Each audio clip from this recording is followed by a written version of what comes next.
நியாயத்தீர்ப்பு 1. தூதர்கள் மீது உண்டான நியாயத்தீர்ப்பு. தூதர்கள் 4 வரிசைகளுக்குட்பட்டவர்களாவர். அவர்கள் சிங்காசனங்கள், கர்த்தத்துவங்கள், துரைத்தனங்கள், அதிகாரங்கள் என்று அழைக்கப்படுகின்றனர். கொலோசியர் 1:16. அவர்களுள் சிலர் மனுஷன் சிருஷ்டிக்கப்படும் முன்னர் விழுந்து போயினர். அவர்கள் யாவரும் தங்களில் இருந்த வெவ்வேறு விதமான பெருமையின் நிமித்தம் விழுந்து போயினர். இவ்விதம் விழுந்து போன தூதர்கள் அநேகர் இருக்கின்றனர். அவர்களை 5 பிரிவினராக நாம் வகைப்படுத்தலாம். அவர்கள் ஆவிகளாய், அதாவது பொல்லாத ஆவிகளாய் இருக்கின்றனர். ஒவ்வொரு பாவத்திற்கும் பின்னாக ஒரு பொல்லாத ஆவி இருக்கிறது. இப்பொல்லாத ஆவிகள் ஒரு சரீரமின்றி கிரியை செய்யக்கூடாதவையாயிருப்பதால் அவை மனிதனின் சரீரத்துக்குள் புகுந்து அழிவுக்கேதுவான கிரியை நடப்பிக்க விரும்புகின்றன. ஆகவே நாம் நமது சரீரங்களை நீதியின் ஆயுதங்களாக பரிசுத்தத்திற்கென்று தேவனுக்கு ஒப்படைத்துக் கொண்டே இருக்க வேண்டும். நாம் அறிந்தோ அறியாமலோ இடங்கொடுத்தாலன்றி விழுந்து போன இந்த ஆவிகளால் நமக்குள்ளே பிரவேசிக்க இயலாது. நாம் பாவம் செய்யும் ஒவ்வொரு முறையும் ஒரு பிசாசுக்கு கதவை திறந்து கொடுக்கிறோம். மார்க்கு 5:9 இல் குறிப்பிடப்பட்டுள்ள கதறினருடைய நாட்டிலிருந்த ஒரு மனிதனுக்குள் ஒரு லேகியோன் அசுத்த ஆவிகள், அதாவது சுமார் 6000 அசுத்த ஆவிகள் குடிகொண்டிருந்தன. இந்த அசுத்த ஆவிகள் இரவும் பகலும் அவனை அலைக்கழித்துக் கொண்டிருந்தன. 1. அதிகாலையின் மகனாகிய விடிவெள்ளி லூசிபர். அதிகாலையின் மகனாகிய விடிவெள்ளியே, நீ வானத்திலிருந்து விழுந்தாயே. ஏசாயா 14:12. லூசிபருக்கு ஒரு சிங்காசனம் இருந்தது.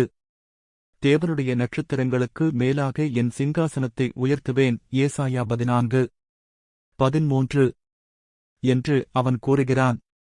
எனவே லூசிபர் கொலோசியர் 1:16 இல் குறிப்பிடப்பட்டுள்ள தூதர்களின் வகுப்புகளுள் முதல் வரிசையைச் சேர்ந்தவனாயிருந்திருக்கக்கூடும்.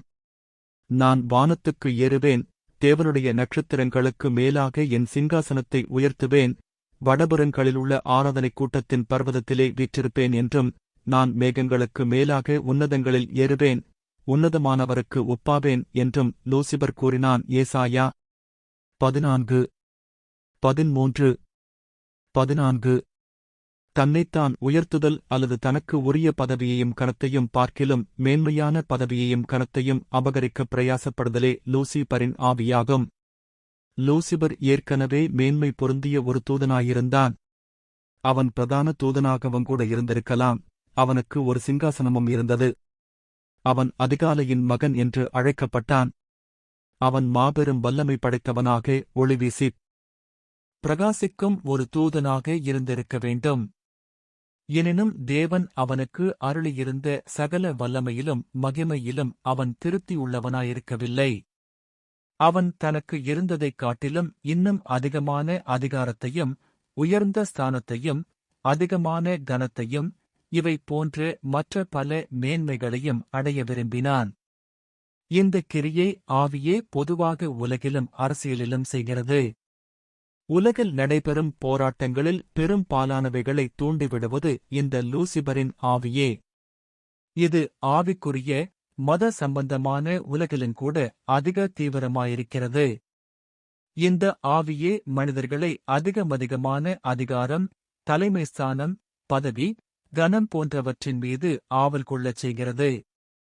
மதச்சார்பற்ற உலகிலோ அரசியலிலோ அல்லது ஆவிக்குரிய உலகிலோ பதவிக்காக போராடி உயர்ந்த பதவிகளை அடைந்து கொண்ட பலரும் லூசிபரின் ஆவியினால் பீடிக்கப்பட்டவர்களே என்பது அதிர்ச்சியூட்டும் விஷயமாயிருப்பினும் இது மிக உண்மையான கூற்றாகும்.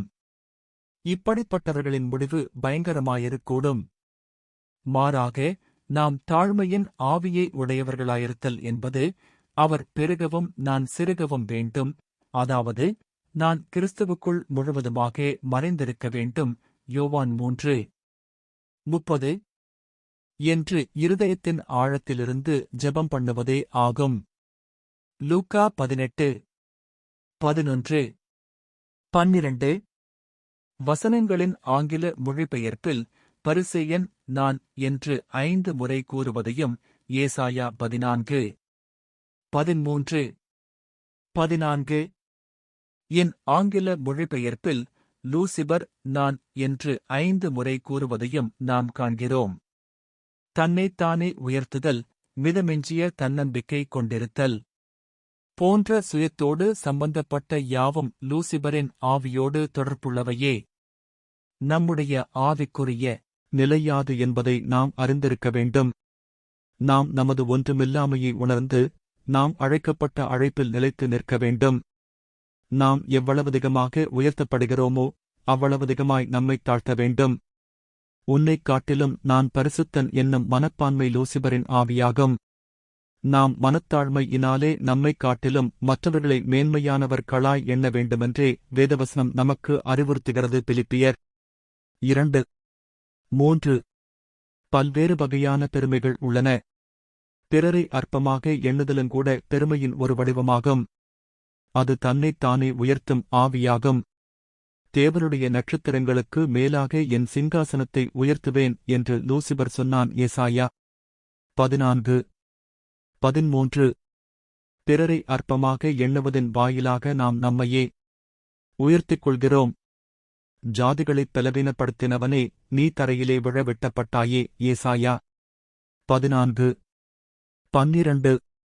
லூசிபர் ஜாதிகளைப் பலவீனப்படுத்தக்கூடிய அளவுக்கு வல்லமை மிக்க ஒரு தூதனாயிருந்தான். ஜனங்களைச் சரீரப் பிரகாரமாகவும் ஆவிக்குரிய பிரகாரமாகவும் பலவீனப்படுத்துவது இந்த ஆவியே. இந்த பலவீனப்படுத்தும் ஆவிக்கு நாம் இடங்கொடுக்கிறோமா என்று நம்மை நாமே சோதித்துப் பார்க்க வேண்டும். நாம் மற்றவர்களை அற்பமாக எண்ணும்போது இந்த ஆவி மிக எளிதாக நமக்குள் புகுந்து விடுகிறது. இந்த ஆவி மிகத் தந்திரமானது என்பது நாம் கருத்திற்கொள்ள வேண்டிய முக்கியமான ஒரு விஷயமாகும். நாம் நமக்குள் பிறரை அற்பமாக எண்ணினாலுங்கூட லூசிபர் நமக்குள் நுழைய நாம் இடங்கொடுத்து விடுகிறோம்.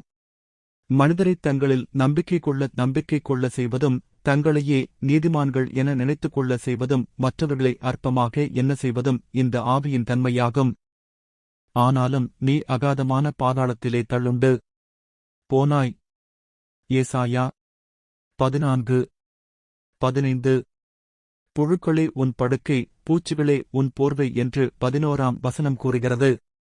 இந்தத் தூதன் வெட்டுண்டு தரையில் விழுந்தான் என 12ஆம் வசனத்தில் நாம் பார்க்கிறோம். பெருமையானது நம்மை உண்மையிலேயே தரையில் விழத் தள்ளுவது மாத்திரமல்ல, பாதாளத்தின் அடித்தளத்திற்கே கொண்டு போய்விடும்.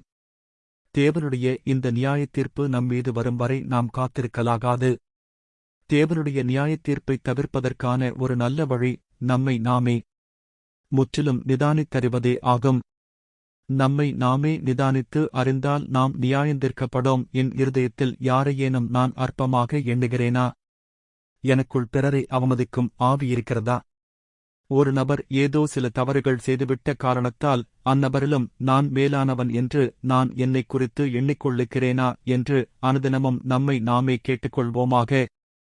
சில சமயங்களில் நாம் செய்திருக்கும் பிரதிஷ்டைகளின் நிமித்தமாகவும் கூட நாம் மற்றவர்களை நம் இருதயத்தில் அற்பமாக எண்ணிவிடக்கூடும். நியாயத்தீர்ப்பு நாளில் நம் சுபாவங்களையே தேவன் கணக்கிடப் போகிறார். நற்பண்புகள் இல்லாத பிரதிஷ்டையின் ஜீவியத்திற்கு யாதொரு பிரதிபலனும் இராது. எனவே நாம் கர்த்தருக்காக விட்டுவிட்ட யாவற்றையும் குப்பையாக எண்ண வேண்டும்.